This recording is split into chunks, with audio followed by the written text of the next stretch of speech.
వెంకటరమణారెడ్డి నీవు ఎట్లా మాట్లాడుతున్నావో అర్థమవుతుందా?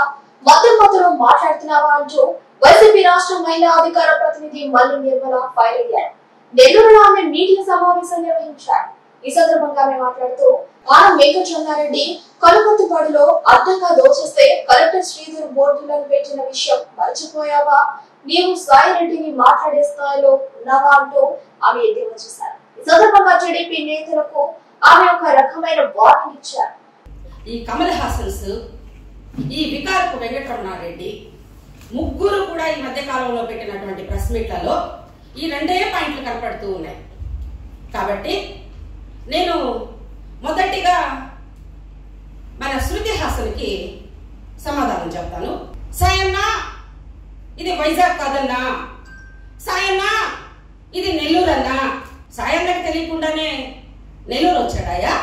ఇన్షర్ట్ చేసుకో ఉన్నాడు, ఇన్నోసెంట్గా ఉన్నాడు అని మీరు బయట చెప్పడానికి బాగానే ఉంటది. ఆయన ఇన్సైడ్ వ్యక్తిని చూసినటువంటి మీరు ఇక్కడి నుంచే కదా వెళ్ళారు అక్కడికి. ఆయన ఇన్సైడ్ వ్యక్తి ఎలా ఉంటారో మీకు తెలుసు కదా. ఎందుకు పదే పదే సాయన్నా సాయన్నా అని మాట్లాడుతున్నారు? ఆయన మాట్లాడుతూ ప్రజలందరూ పత్రాలు సేవ్ చేసుకోండి, స్థలాలకి పొలాలకి ఫెన్సింగ్ చేసేసుకోండి అని చెప్పాడు. చేద్దాం. ఇప్పుడు నేను తెచ్చిన సబ్జెక్ట్ కూడా ఫెన్సింగ్ వేసి ఇరిగేషన్ అధికారులకి, ఎంఆర్ఓ డిపార్ట్మెంట్, రెవెన్యూ డిపార్ట్మెంట్ కి, ప్రభుత్వాలకు సంబంధించినటువంటి భూములన్నిటికీ కూడా ఫెన్సింగ్ చేద్దాం. కమల్ హాసన్ గారు మొన్న మాట్లాడారు. విజయసాయి రెడ్డి గారు, మీరు నెల్లూరులో ఎంపీగా పోటీ చేయాలంటే రాజ్యసభ సీటుకి రిజైన్ చేస్తే ప్రజలు మిమ్మల్ని నమ్ముతారు, లేకపోతే మిమ్మల్ని నమ్మరు. మీరు నిరూపించుకోవాలి నెల్లూరు ప్రజలకి రాజీనామా చేసి అని మాట్లాడాడు కమల్ హాసన్ గారు. కాదు నిరూపించుకోవాల్సింది, రాజ్యసభ సీటుకి రాజీనామా చేసి నువ్వు తెలుగుదేశం పార్టీకి రాజీనామా చేయకుండా వెళ్ళావు. ఈ రోజు నెల్లూరు రూరల్ ప్రజలకి సమాధానం చెప్పి తీరాలి కమల్ హాసన్. నువ్వు నెల్లూరు నగరంలో కనుపర్తిపాడులో జరిగినటువంటి భూదందా గురించి నువ్వు నోరు విప్పాలి, రూరల్ ప్రజలకు సమాధానం చెప్పాలి. చెప్పిన తర్వాత నువ్వు ఎన్నికలకి పోతావని కూడా ఈ జిల్లా ప్రజలు ఆశిస్తూ ఉన్నారు. నీకు ఈ నాస్తులు ఎక్కడి నుంచి వచ్చినాయో పూర్తి స్థాయిలో అధికారులందరినీ కూడా ఎంక్వైరీ చేయాలని వినమ్రంగా చేతులు జోడించి ఒక మహిళగా ప్రార్థిస్తూ ఉన్నాను. నిఘా సంస్థలారా, సిఐడి అధికారులారా, ఎన్నికల కమిషన్ ఎన్నికల కోడ్ ఉంది కాబట్టి ఎన్నికల అధికారులారా, కనుపర్తిపాడులో ప్రభుత్వ ఆస్తులకు సంబంధించి సమగ్ర విచారణ జరిపించాలని చెప్పి నేను కోరుతూ ఉన్నాను.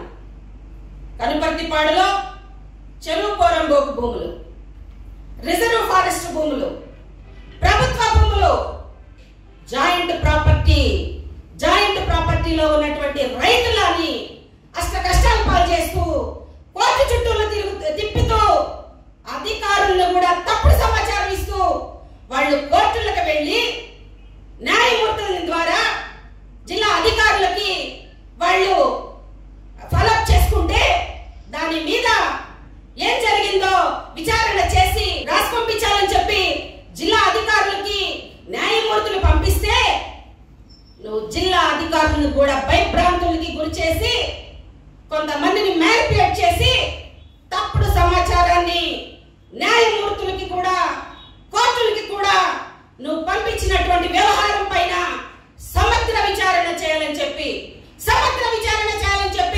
మేము వైఎస్ఆర్సీపీ పార్టీ తరఫునే కాదు, నెల్లూరు జిల్లా ప్రజల తరఫున కూడా మేము విజ్ఞప్తి చేస్తున్నాం.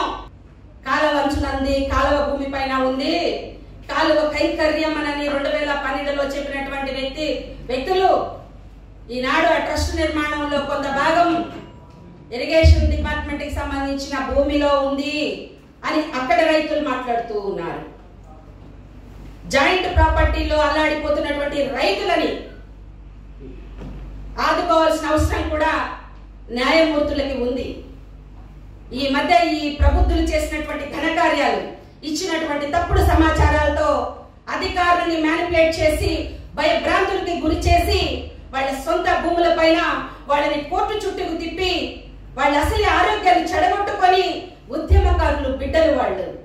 తరిమెల్ల నాగిరెడ్డి గారు వారసుల వాళ్ళు ఉద్యమాల్లో నుంచి వచ్చినటువంటి ప్రజాక్షేత్రంలో ప్రజల కోసం ప్రాణత్యాగాలు చేసినటువంటి వాళ్ళ కుటుంబాలని త్యాగాలు చేసినటువంటి వారసులు వాళ్ళు. వాళ్ళ భూముల్ని కూడా నీకు తెల్చండి. ప్రజా కోర్టులో ప్రజలకు సంబంధించినటువంటి భూములపైన అధికారులందరూ కూడా స్పందించి ఫినిషింగ్ చేస్తారని చెప్పి నేను కోరుకుంటూ ఉన్నాను. రిజర్వ్ ఫారెస్ట్ 26 ఎకర్స్, చెరువు కోరంబోకు 128, ప్రభుత్వ భూమి 55, జాయింట్ ప్రాపర్టీతో కలిపి 355 ఎకరాలు కనుపర్తుపాడిలో చాలా మోసాలకి దారుణాలకి గురైందన్నటువంటి విషయాన్ని అధికారులు పత్రాలు జాగ్రత్త చేసుకోవాలి. ఈ దుర్మార్గులు అందుకే పత్రాలు జాగ్రత్త అంటే వచ్చేసారు మా తాట పెరిగేస్తారు అని ముందుగానే వాళ్ళు నిద్రలు పట్టక పత్రాలు జాగ్రత్త చేసుకోండి అని మాట్లాడుతూ ఉన్నారు ఈ అలీబాబా అరడజన్ దొంగలు. కాబట్టి ఈ ప్రాపర్టీ ఆ రోజు కలెక్టర్ శ్రీధర్ గారు ఇది గవర్నమెంట్ ప్రాపర్టీ అని చెప్పి ఒక బోర్డును కూడా అందులో పెట్టి వెళ్ళారు. ఈ ప్రాపర్టీ ఇప్పటికీ కూడా ఇరిగేషన్ శాఖ చేతిలోనే ఉందా? ప్రజలకు తెలియచేయండి. పాపం ఈ మధ్యన టీడీపీలో పోయిన వాళ్ళు ఫెన్షింగ్ వేసుకోండి అంటున్నారు కదా. మేము కూడా వస్తాం, మీకు ఏదన్నా తోడుగా నిలబడతాం, ఫినిషింగ్ వేద్దాం. ఈ భూముల పత్రాలన్నీ మీ దగ్గరే ఉన్నాయి కదూ, ఉండే ఉంటాయి. అధికారులు కదా మీరు, ఎందుకంటే పై అధికారులకు సమాధానం చెప్పాలి కదా. ఉండే ఉంటాయి అనుకుంటున్నాను. పోతే ఫారెస్ట్ అధికారులారా, ఈ భూముల పత్రాలన్నీ మీ దగ్గరే ఉన్నాయి కదా. కావాలంటే మీకు మా విజయసాయి రెడ్డి గారు అండగా నిలబడతారు. ఈ నీచులు ఏదైతే విజయసాయి రెడ్డి గారు దోచుకోవడానికి వచ్చారు అని మాట్లాడుతున్నారో, ఈ పత్రాల విషయంలో మీకు అధికారులారా, వైఎస్ఆర్సీపీ పార్టీ విజయసాయి రెడ్డి గారు మీకు అండగా ఉంటారు. ఈ పత్రాలు మీ దగ్గరే ఉన్నాయి కదా, ఫినిషింగ్ వేస్తున్నారు కదా. సర్వే నెంబర్లు కూడా చెప్పమంటారా? సర్వే నెంబర్లు కూడా మమ్మల్ని చెప్పమంటారా? మీరే ప్రజలకు వివరణ ఇస్తారని భావిస్తున్నాం. రెవెన్యూ డిపార్ట్మెంట్ అధికారులారా, మీ భూమి కూడా, మీ పత్రాలు కూడా మీ దగ్గరే ఉన్నాయి కదా, ఫినిషింగ్ ఇచ్చినారు కదా. పత్రాలు జాగ్రత్త చేసుకోండి. ఇది ప్రజా సొమ్ము, ప్రజలకు సమాధానం చెప్పాలి. రేపు పొద్దున మీరు ఫినిషింగ్ వేయండి, పత్రాన్ని జాగ్రత్తగా చేసుకోండి. 5 ఎకరాలు మీ బాబాయిలు ఆక్రమించుకొని వెంచరేసి కోట్ల రూపాయలకి అమ్మేస్తున్నారు అని నువ్వు ఆ రోజు కనుపర్తిపాడు భూముల విషయంలో ఆగమాగం చేసిన విషయాన్ని నువ్వు మర్చిపోలేదని అనుకుంటూ ఉన్నా. మీ ఇంట్లో దొంగలు ఉన్నారన్న విషయం నువ్వు ఎప్పుడో బయట పెట్టున్నావు.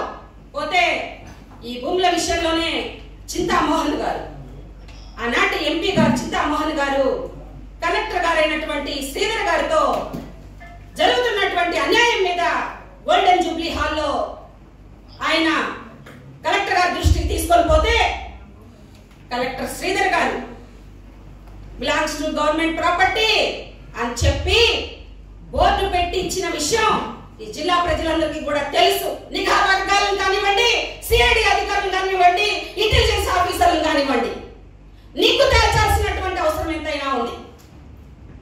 ఇకపోతే ఈయనకి నాస్తులు ఎక్కడి నుంచి వచ్చాయో కూడా సమాధానం చెప్పాలి.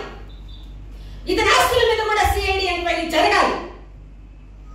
పోతే నిన్న పెట్టినటువంటి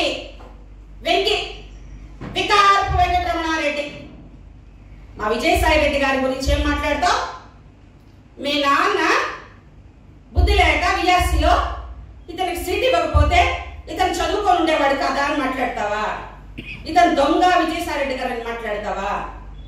నీ కుటుంబంలో దొంగలు ఉన్నారని చెప్పి నువ్వే చెప్పినటువంటి వ్యక్తివి విజయసాయి రెడ్డి గారు దొంగ.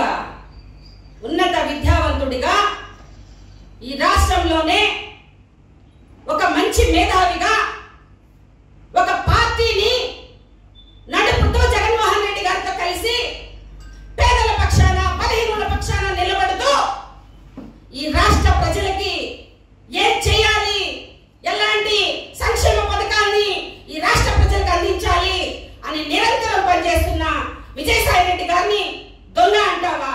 మీకు ఒక్కటే చెప్తున్నా, ఎన్నికలలో ఆపటెద్దులు రంగంలో ఉన్నాయి. లేక దూడలు మధ్యలో దూరి కాళ్ళు చేతులు ఎరగొట్టుకోవద్దని చెప్తూ ఉన్నా. ఈ రాష్ట్ర ప్రయోజనాల కోసం జగన్మోహన్ రెడ్డి గారు పంపించినటువంటి యుద్ధానికి పంపించినటువంటి సైనికుల్లాగా ఈ జిల్లాలో విజయసాయి రెడ్డి గారు పోటీలో ఉన్నారు. ఆపటెద్దులు పోటీలో ఉన్న విషయాన్ని మీరు మర్చిపోవద్దు. మధ్యలో దూరి లేక దూడల్లాగా కాళ్ళు చేతులు ఎరగొట్టుకోవద్దని కూడా నేను మనవి చేస్తూ ఉన్నాను, హెచ్చరిస్తూ కూడా ఉన్నాను. అంటే ఇది మీ బాబాయి ఇద్దరు దొంగలు అని 2012లో నువ్వు ఆగమాగం చేసిన విషయము, కనుపర్తిపాడు భూముల విషయంలో ఇరిగేషన్ భూములని, కాలువ భూములని ఆక్రమించుకున్నారని 2012లో నువ్వు ఆ రోజు వైసీపీ పార్టీ నాయకుడిగా ఆనం వెంకటరమణారెడ్డి నీకే చెప్తున్నా, వింటున్నావు కదా, నువ్వే ఆ రోజు వైసీపీ పార్టీ నాయకుడిగా మీ బాబాయి ఇద్దరు ఆ రోజు రూరల్ ఎమ్మెల్యేగా ఉన్నటువంటి ఫైనాన్స్ మినిస్టర్ గా ఉన్నటువంటి మీ బాబాయిలు దొంగలు అని చెప్పి నువ్వు రచ్చ చేసిన విషయం ఆనాటి పత్రికల్లో దినపత్రికల్లో వచ్చిన విషయం కాదంటావా వెంకటరమణారెడ్డి? మీ వాళ్ళే దోచుకున్నారని నీ నోటితో చెప్పిన మాట అబద్ధం అంటావా వెంకటరమణారెడ్డి? మా విజయసాయి రెడ్డి గారు భూములు దోచుకునే దానికి వచ్చారా? దోచుకొని దాచుకొని ఆ విషయాలు ఎక్కడ ప్రజలకి తెలిసిపోతుందో అని చెప్పి జగన్మోహన్ రెడ్డి గారికి మొహం చూపించలేక దొంగలుగా అలీబాబా 6 మంది పార్టీ మారిన విషయం తెలుగుదేశం పార్టీలో పోయినటువంటి నికృష్టులు మీరు. గతంలో మీ ప్రాపర్టీలు, ఈ రోజు మీ ప్రాపర్టీలు ఎంత పెరిగాయో ఈ జిల్లా ప్రజలకు తెలియజేయాల్సినటువంటి అవసరం ఎంతైనా ఉంది. మీ దొంగ వేషాలు, మీ కబ్జాదారు వ్యవహారాలు జగన్మోహన్ రెడ్డి గారికి తెలిసి మీకు వార్నింగ్ ఇస్తే మీరు తెలుగుదేశం పార్టీలోకి అలీబాబా 6 దొంగలందరూ కూడా వెళ్ళిపోయారు. మా పార్టీకి వచ్చి నష్టమేమీ లేదు. రేపు 2024లో మరొకసారి మా జగన్మోహన్ రెడ్డి గారు ముఖ్యమంత్రి కాబోతున్నారు. వై నాట్ 175 అని ఈ రాష్ట్రం అంతా కూడా పెద్ద ఎత్తున వైఎస్ఆర్సీపీ పార్టీ అభ్యర్థులే గెలవబోతూ ఉన్నారు. విజయసాయి రెడ్డి గారిని మీరు కదిలిస్తే, మేము సేకరిస్తేనే ఎంత పెద్ద చిట్టా దొరికింది. మేము నాయకులుగా మీ గురించి నిన్న ఈ రోజు ఆలోచిస్తేనే ఇంత పెద్ద చిట్టా సంపాదించాం. విజయసాయి రెడ్డి సింహాన్ని దూరం నుంచి చూడాలనుకోండి, జూలు పట్టి ఆడుకోవాలని చూస్తే మీకు బాగా తెలుసు. ఇక్కడి నుంచి పోయిన వాళ్ళు కదా మీరు, మర్యాదగా ఎవరి పనులు చేసుకోండి, సరేనా? ఎవరి జాగ్రత్తల్లో వాళ్ళు ఉండండి.